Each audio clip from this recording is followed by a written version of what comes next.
We bought it for basically $10,000 in cash out of pocket. That investment that we put into it was very clear within that first year of doing like $500,000 in bookings that hospitality was not only fun, but it was lucrative and it could be very profitable. Wait, $500,000 can make $300,000 in profit? That's like more profit than a $20 million business makes. Like there's obviously more of an opportunity in hospitality. And that's why this industry is booming. And that's why it will continue to boom. Even in uncertain economic times, it will still do well. All right. Brian, Mr. Linton, welcome Brian to the Square. show. How are you? I'm good. Very good. Thank you. I'm very excited to speak with you today, man. So you built a $20 million outdoor apparel brand, and now you are building this luxury wilderness retreat empire. And I'm curious, for the first question of this podcast, today's show, is how do you think about brand? Because you started your brand before all of these dollar signs and before all of the accomplishments. So many people think brand is like the look or the logo. And in fact, all of my logos, from the $20 million clothing company to the Rex Hotel to Society Hotel, those are our hotel projects, to Fernrest, which is our main focus, which is the campground. I mean, they're all like probably $10 fiver logos, right? That's not to demean the beauty of the logo, but it's because it's really not about that. It's about the stories and it's about everything else that goes into it. For me, brand is more of an intimate experience than just something corporate. And Fernrest is a great example because Fernrest is not even like a big budget development. We've put meaningful investments into it over the last few years, but it's something that is more driven by the story and how we're actually positioning it to people as sort of a aspirational chase your dreams type of outdoor escape that really is rooted in a lot of the core elements of what makes people tick: family, health, wellness. You don't need to actually reinvent the wheel because humans don't actually change that much. We all care about the same thing. It's the depth of those stories that matter the most. I think it's really interesting. Jeff Bezos has this quote that I love, which is, everybody asks me what will change. Nobody asks me what won't change. That's a great one. Yeah. And so I love what you said, because in fluctuating economies, whenever we do a podcast on experiential hospitality in particular, fluctuating economies, the middle market gets wiped out. Yep. Because the middle class is who gets hit the hardest. So the premium market and the budget market will always exist. And so I align premium and experiential together to where, even though you guys are not breaking people's bank accounts with the price tag of a stay at your properties, it's still an experience that people will travel to go do regardless of what's happening, because you're putting the extra intention and effort into the story behind it. You're building a brand that creates a memory. You're building a real estate portfolio that creates memories and experiences. So your Instagram account, you and your wife, is Finding Promised Land. Yeah. So walk us through like the origin of this account and how this has grown throughout your story here, because it's been really amazing to watch. I recommend everybody go follow it, because I was telling you before, I believe you are somebody that truly does Instagram and socials correctly because you document the journey. I appreciate that. And it's funny how that started, because Finding Promised Land, some people think when you have 350,000 followers, and it's for people that don't use Instagram, they can also go over to Facebook, and we have a big Facebook presence as well under the same name. But people think that, oh, we must have been doing it for a long time pre-COVID, or no, we actually started that account in March of 2023. And the reason why we started it was because we are failed reality TV show stars. We actually take out the stars because I guess it can't be a failed one if you never were. But we had a pilot for a show that we had really honestly just randomly pitched to a production company who then got it, sold it. And we had actually a funded pilot where we had days of filming out in Promised Land, PA, which is where our properties are, and then in our home in Philadelphia at the time.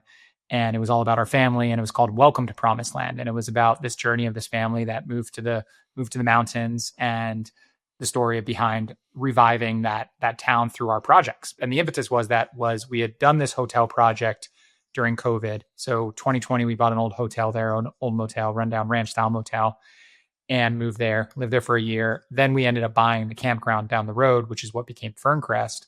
And it was at that moment where we were under contract for the campground. And I was like, like many people have thought at one point in their life, this is pretty interesting. This should be a show. And so got the show sold, Magnolia Network, like the Chip and Joanna Gangs network under Max Discovery. Yeah, big time. Yeah. And then everything was everything was like greenlit. It was like, looked really great. We had the first, days of filming that like documented some of the early teardown projects that we had to do at the old campground. And we were waiting, twiddling our thumbs, just waiting for the full show to get approved. And everybody's like, yeah, it's going to get approved. It's going to get approved. 2 months pass. And then we get the call, no, show's not going. We're like, damn, like it wasn't an aspiration to be like on TV. It was more an aspiration to be like, hey, this is a great marketing channel. And I was like, if we can have a show that corresponds with the opening of this new project, which by the way, had no other intentions than just being that project at the time versus what it is now. So that was like February of 2023. And I was like, you know what? That really, really sucks. We just wasted a ton of time and effort, and this will never see the light of day. And of course, like that's not true with social media and YouTube and everything like that. So I was like, you know what? Screw it. We're going to do our own thing. And instead of Welcome to Promised Land, because that was already sort of like the show, and I thought maybe that we would revisit that, I was like, Finding Promised Land. We found this town. It changed us. We're changing it. It's a sort of aspirational chase your dreams mentality. And started that in March of 2023. And by May of, a couple months later, we had over 2-3 months in, we had 100,000 people following it, and realized very quickly thereafter, not only did we take this content to market 10 times faster than if it was a show, so it was aligned now with our project and our business intentions, but it was also probably now we're reaching more people. Like, correct. Correctly.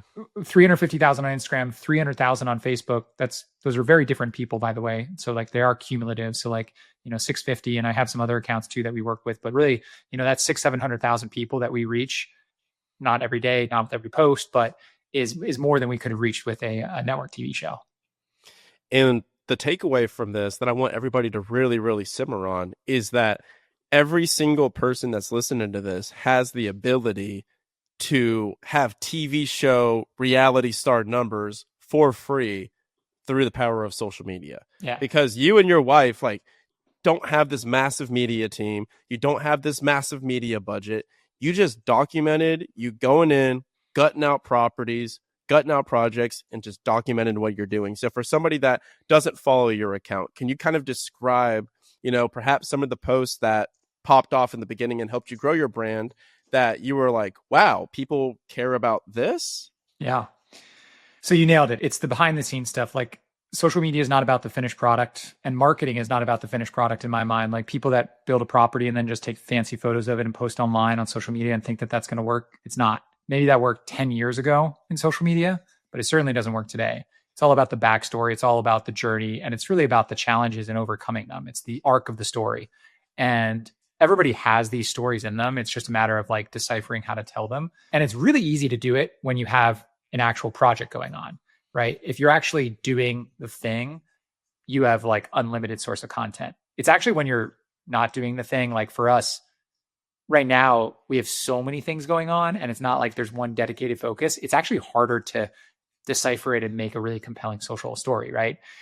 It's earlier in your career and development stage of whatever you're doing that you have actually the most powerful story, because it's really that like the beginning stage. And so for you're us, in the trenches. Yeah, in the trenches, exactly. Like sitting behind a computer, figuring out like the bigger picture growth strategies is harder to tell that story of. And whereas like, having a raccoon jump out of the attic or what, like those are the small things. The small things that are like footnotes in your life journey are actually really interesting on social media. The broken pump that we had where you're not getting any water. Okay. Yeah. Broken pump, sort of sucky situation. But that's content, right? That's a challenge to overcome now, figuring out what that looks like. So the early stages was, and this is another thing that maybe people could take away, is when we did that original motel project, that was actually 2020, 2021.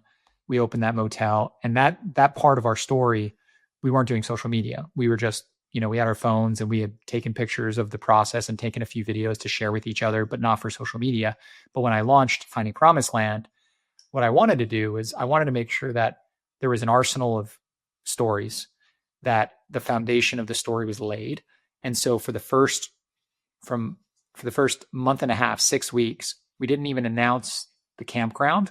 All we did was rehash the journey of the motel, which had happened 2 years before. A lot of people now say, "Hey, I've followed you since the motel, since you did the motel." I'm like, I never correct them, but no, they didn't, because we weren't actually doing social media then. They followed us from that moment of talking about it, but social media doesn't have to be real time. It benefits from being real time, but it doesn't have to be real time. And in fact, taking your arsenal of life stories and figuring out what narrative you want to tell, and then building that foundation at the beginning is actually what I think was the most powerful way of doing it, because then we were able to get people knowledgeable and interested in our story. And then when we launched Fernrest, the announcement of Fernrest in April of 2023, mid-April, end of April, people were bought in and invested to it. And that was when the rip really started to happen as we built Fernrest then. Started taking off. Yeah. So I want to come back to brand here in a little bit. So let's go into the real estate journey. And the reason that we started with brand for people listening to keep you guys hooked, there was a point where you realized that you had sold $1 million of glamping tents through your freaking DMs alone. So you guys can point to millions and millions and millions of dollars through this brand that you built for free while just documenting what you were already doing. Which, in contrast to somebody else, thousands of people that listen to this show that are doing really cool and interesting things that aren't documenting what they're doing, this is something that you could simply be doing that is not that much more additional effort and will yield you millions and millions and millions of additional dollars. So first off, let's talk about Fernrest, where we're at today, maybe the aesthetic, the look, the feel, the revenues of it. And then let's kind of backtrack to the motel and then the purchase of this campsite, because I want to talk about like the financing strategies, the real estate strategies, and how you guys came to build this. So let's talk about Fernrest and then kind of walk backwards. Sure. So talking about like the acquisition of Fernrest to start with, it was an old primitive RV campground. So not full hookups. It was basically clearings in the woods with a couple of bathhouses, a well, and beautiful land, like sugar maple trees, about 5 minutes from Promised Land State Park. So really nice, pleasant location. But, again, I always like to say, not like lakefront, not Mountain Vista, not primo real estate, not near a national park. But keep in mind, there's 6,000 state parks around this country that there's a lot of places like this where it's not a premium. So it wasn't for sale. Called the number that was to basically book a site for your RV. And by the way, they were like, the seasonal rate was like, I don't know, $500 a season. You could get like a spot there. So like nothing, right? Like, so you can do the math. You're like, well, they're not really making any money on this. And there's like 10 RVs there and it's summer. So it's like, there's something wrong. And it wasn't the focus of the person. And he had other businesses and stuff like that. And so I was like, here's who I am. After that second conversation, I gave him an offer, but the offer I gave was zero down, 285,000 fully financed by him. And I was thinking, hey, I had a feeling that there was a good deal to be had here, and it was good for him because they were losing money with it, and good for us because we could then put all our money into cleaning it up and making it nice. And yeah, it was accepted. And I paid the closing cost, which was the legal fees and the transfer tax. I offered to do that. That was $10,000. So we bought it for basically $10,000 in cash out of pocket, and 10 acres, beautiful, beautiful land. And the benefit of that, not just some people like, that don't understand real estate, obviously, are like, hey, 10 acres is like, I can buy that for $5. No, it was like, it was a campground zone, and permitted, and it was a campground. So great deal in that sense, right? Because we could then come in and immediately turn it into our vision of what camping is. And that's what we did. So we got started on it. We put $350,000 into it in that first year. So the very first winter, so we bought it in like December, and we opened by July of that following year as Fernrest. And so that 7-month period, we basically put 350 in.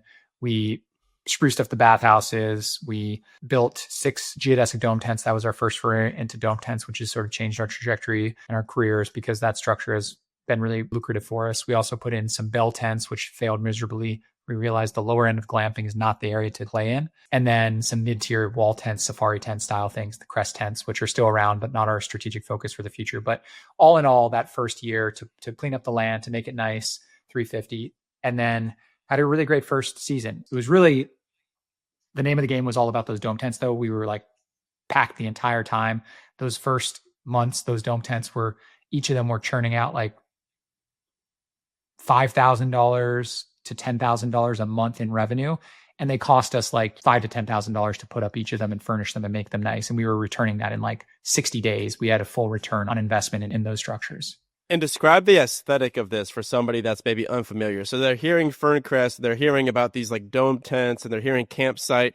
Can you kind of paint a picture for the listener of like Sure. the aesthetic and the vibe behind this? So what's interesting about Fernrest, we actually call it Fernrest Campground. The sign, the website, like everything about Fernrest is a campground.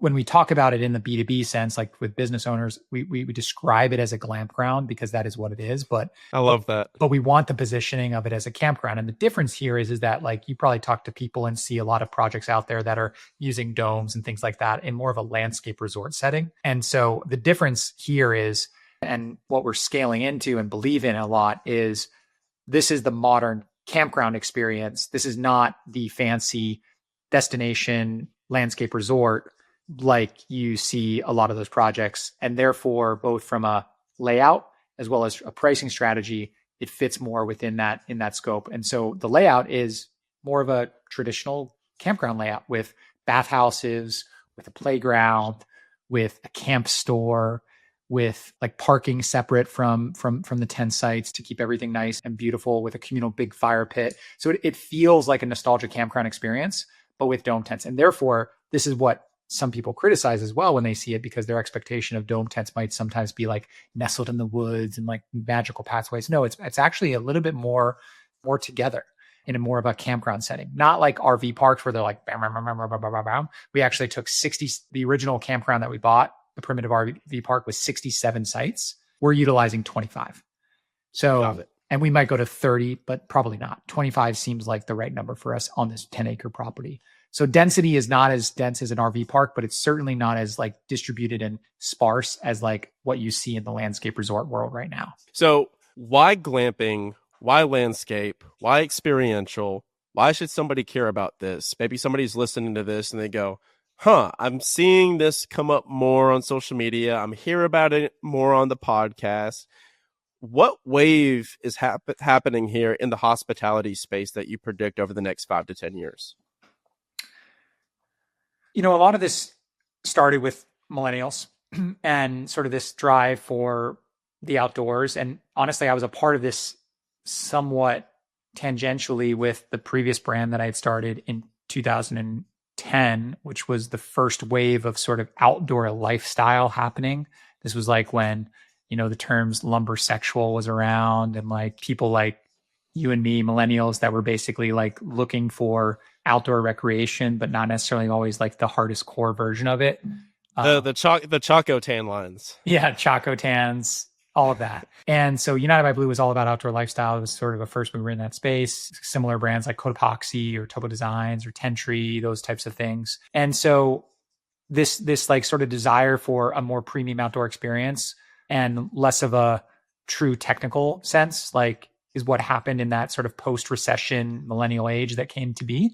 And now in the glamping and outdoor lifestyle and landscape resorts, it's because now as millennials started to get money, which by the way, millennials are as much crap as they got 10 years ago, 15 years ago, statistically are actually the farthest along generation of any generation that predates us in terms of financials and stability and like equity and ownership and things like that. Like we've actually done okay. And so now that's fueling obviously premium experiences. We're less inclined to want things. We more want experiences. Whereas our boomer parents, it was more about things than experiences. Like we were almost like, we certainly weren't deprived as a generation growing up, but like that was, it was, you know, we weren't going out to eat all the time like we are now. Like, so the experience is more important than anything.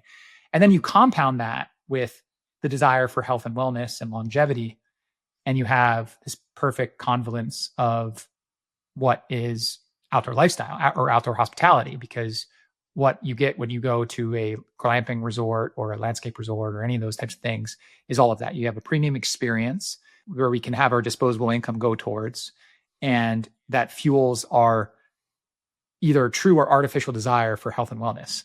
And that's why this industry is booming. And that's why it will continue to boom. Even in uncertain economic times, it will still do well, because people don't change. Yeah, I love everything about that. And it's a space that I'm going to be heavily investing in myself. So that's why I love having guys like you on, guys like Ben Wolf, and a lot of the folks. Like we're going to have Isaac French and everyone on here that all are doing like this really unique experiential style. Because when I travel around the world, I take notes. So, I mean, we're meeting for the first time. So I've been to about like 44 countries at this point. And experiential is the thing in Europe. It is the thing. And it doesn't really exist in America yet, at least not to the scale. So when I go to Iceland or I go to Finland and I'm looking for like an igloo to where I can see the northern lights from it, like the dome tents, like we're talking about, and it's like completely clear, that's an 8-month wait list.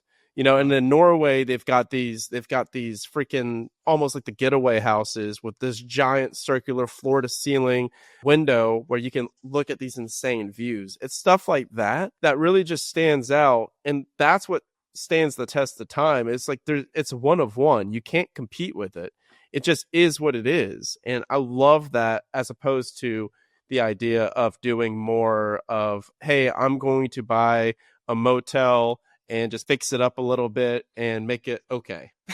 Right. Which ironically is what y'all started with as well. So walk us through the original hotel purchase, the motel purchase, and how you kind of pivoted to this, because I want to point out that you guys weren't these seasoned hospitality investors. You took a chance on the motel, and then you took a chance on this, and they both just happened to work out with some grit and perseverance. So walk us through the motel journey and how you got started with all of this. 2020 was an interesting year for everybody. And it was indeed. Yes, it was indeed. And so we were sitting there thinking about what we wanted to do, and buying a cabin in the Poconos, which is outside of Philadelphia, was on our minds. We're like, we've always sort of wanted to do something like that. We actually got an Airbnb there first, and we said, okay, let's go Airbnb and stay in the Poconos, get our kids out of the city. And while we were staying there, it was like, no, let's find a place. And everybody else was doing the same thing though at the time. So like cabins that were probably like $100,000 before were now like 400,000 or five. Like the prices were just going crazy.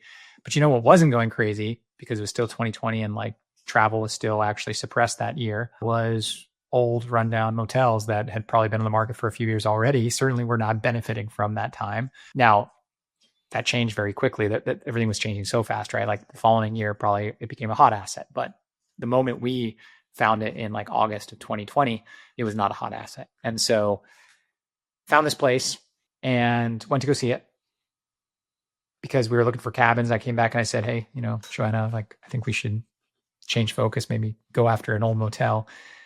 And of course, that was like not on the radar. We're still involved and running the clothing company, but that was going through some difficult transition time as well. So we had done some real estate in Philadelphia before. We had done Airbnb in 2013, 2014, 2015, 2016, actually. So we were like early Airbnb in Philadelphia in general. And we had stopped doing it in like 2017 when we started to have kids. And like, we were just like, no, we're not going to do this anymore. We made everything long-term rental, but we had multifamily homes in Philadelphia, or we had 3 multifamily homes in Philadelphia. So we knew the value of real estate, and the motel seemed like a perfect opportunity. There was only one unit that was livable, and that was the owner's unit. And that's where she was living at the time where she sold it. So we decided, hey, this will be our cabin. We'll buy it. We'll move there. We'll figure out what the heck to do with it. We don't know what we're going to do with it. I did some forecasts, it's going to do like, $100,000 or whatever, if we just like fix it up. Got there, moved in, disaster, right? Like we bought it the next day, we moved in, packed up our Subaru Ascent and moved there. And with 2 kids at the time, now we have 3. And we scavenged the property for furniture because like the other units were not livable, but they had chairs and things like that. We furnished our owner's unit. And then we started to formulate a plan. We bought it for $242,000. So by the way, all my things that I bought up until recently are bargain basement deals. So $242,000. And that winter though, we put the pedal to the metal, Schitt's Creek style. We were living there with things falling apart around us, losing water, losing electricity, blizzards. We had feet and feet of snow. It was the snowiest winter in 10 years.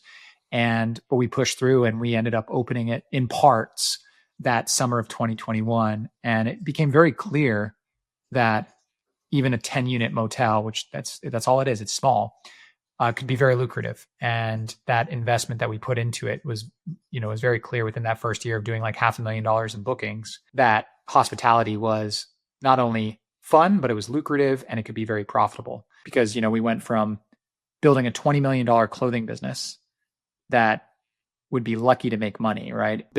Clothing business and $20 million, you think 20 million, oh, it's great. No, most $20 million clothing businesses are struggling. And that's just the nature of the industry and the business. And, you're one canceled order away from bankruptcy. One big retailer says, hey, that stuff that I bought or that I ordered, I don't want it anymore. I want to return it. And you're like, you're donezo, right? And then I'm like, wait, $500,000 can make $300,000 in profit? That's like more profit than a $20 million business makes. Like there's obviously more of a opportunity in hospitality. So that's sort of what prompted the transition into full-time hospitality.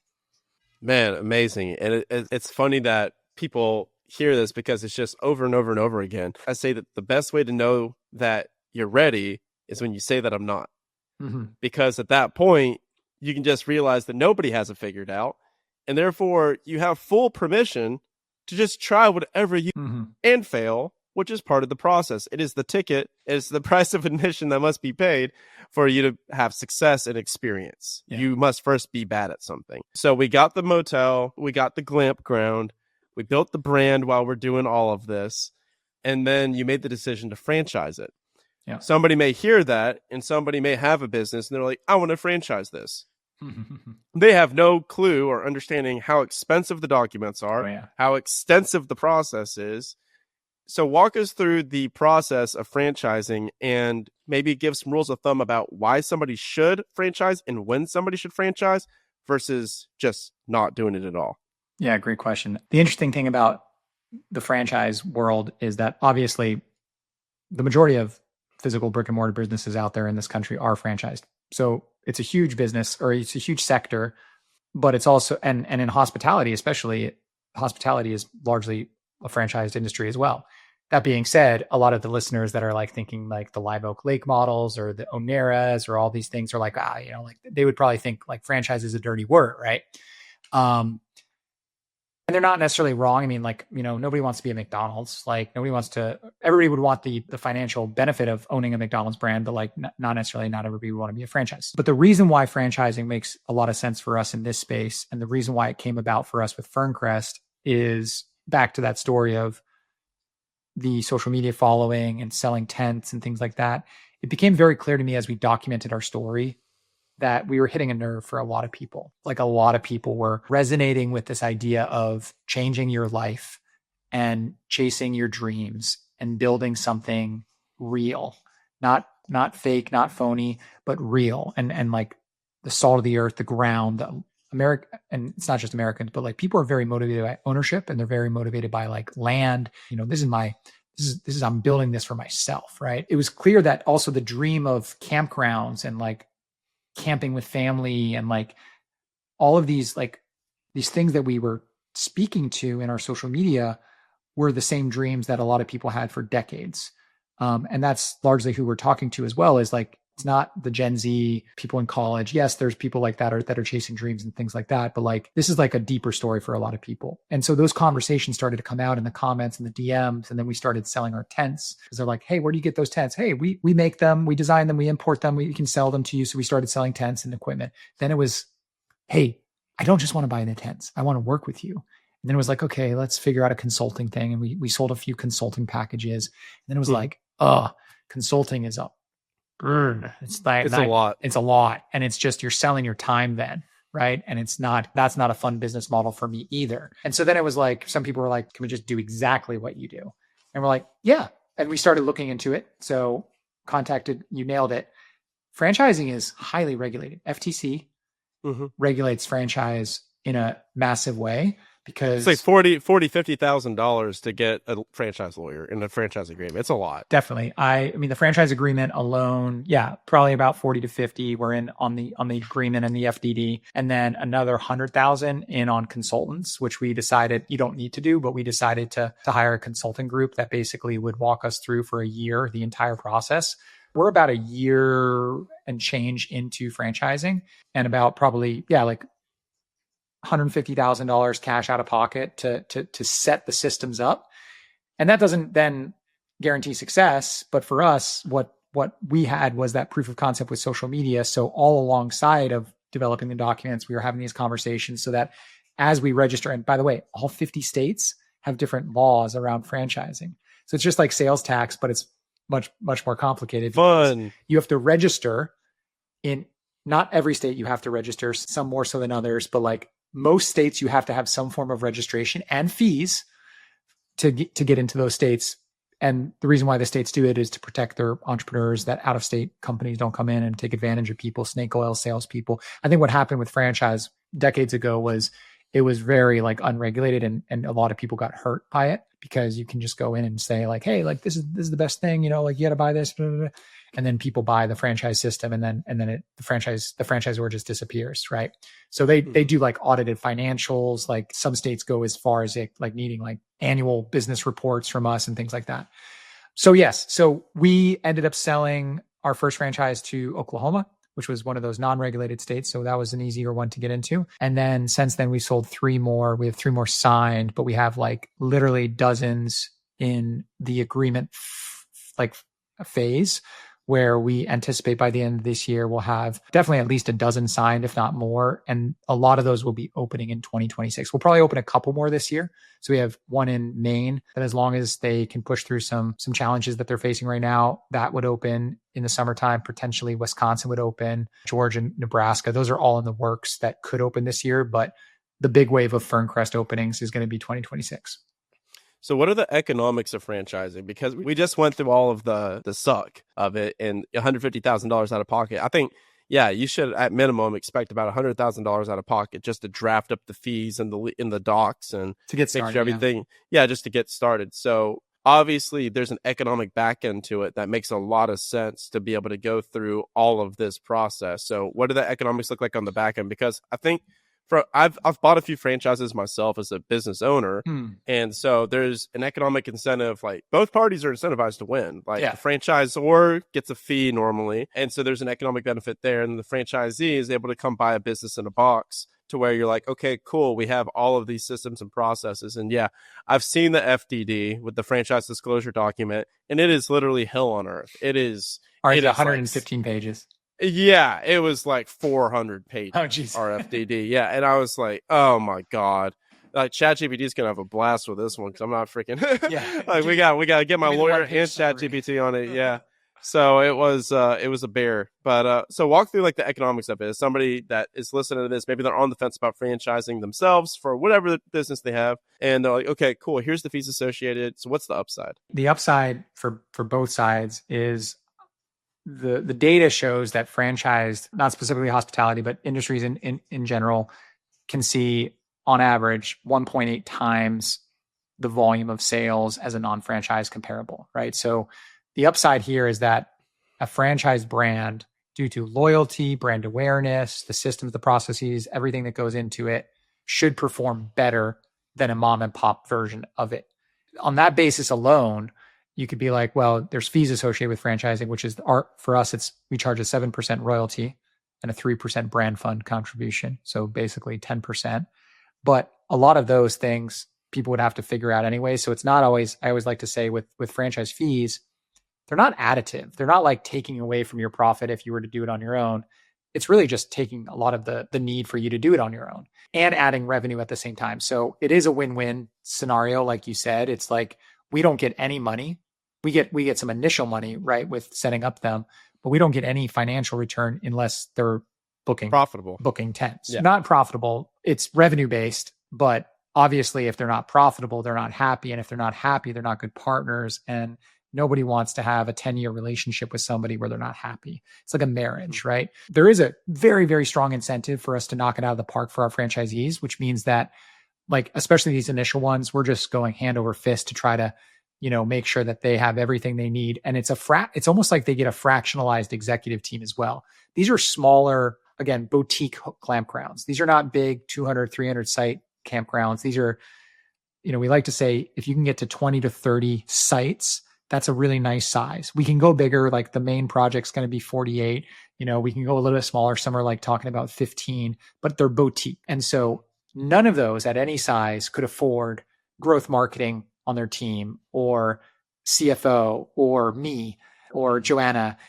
And so with franchise, they get access, they get this fractionalized executive team, this cheerleaders, if you will, that are looking at their business and actually helping them with their business for that royalty, and incentivized to do so. That's their incentive. They should see better returns. They should see more profit.